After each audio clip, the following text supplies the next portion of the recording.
In the late 19th century, the Wanska-Losser family left Poland to come to North America. The family had previously lived in an area of Poland subjugated by the Russian Empire, a hostile world for Jewish people such as themselves. The area was a shtetl, a small town with a large Jewish population. They had often faced struggles with Cossack raids and pogroms, in which their community would be attacked and homes burnt.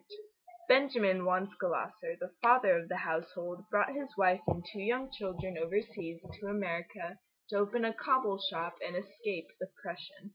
Upon their arrival, they adopted an English surname and began their climb towards upper class through a variety of trades. They began with a shoe repair shop, as planned, but were convinced by a family friend that a better income would be gained from bartering tin wares with trappers in Canada.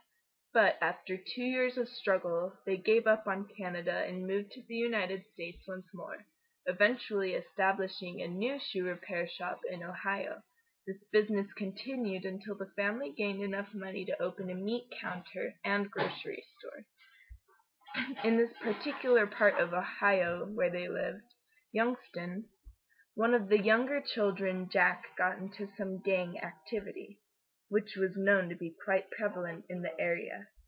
The eldest son, Harry, ventured off with one of his younger brothers and opened a bicycle store, later also a bowling alley, which failed shortly after its establishment. But one day, Abe and Sam, 2 of Benjamin's sons, finally wandered into the motion picture industry. Armed with a film projector, they began a traveling exhibit throughout various mining towns in Ohio and Pennsylvania, showing silent films at carnivals. Harry decided to sell his bicycle shop to join his siblings in their budding business, thinking it would prove a better investment, which it certainly established itself to be. His contribution, as one could imagine, was beneficial to them all, as the money he gained from the selling of the bicycle shop boosted them to a point where they were able to purchase a theater in Newcastle. It was referred to as the Cascade. As years went on and moving pictures became more and more popular, the business continued to expand, and more theaters were purchased. At this point, Jack, having already left the violent gang lifestyle, joined his elder siblings in their venture. But it was the early 30s when the company broke new ground in the film industry with the release of The Jazz Singer.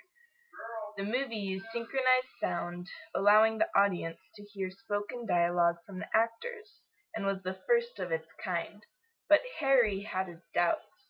"Who the heck wants to hear actors talk?" he protested, which delayed the release of the film for quite some time. But talkies, despite Harry's pessimistic predictions, became a worldwide sensation.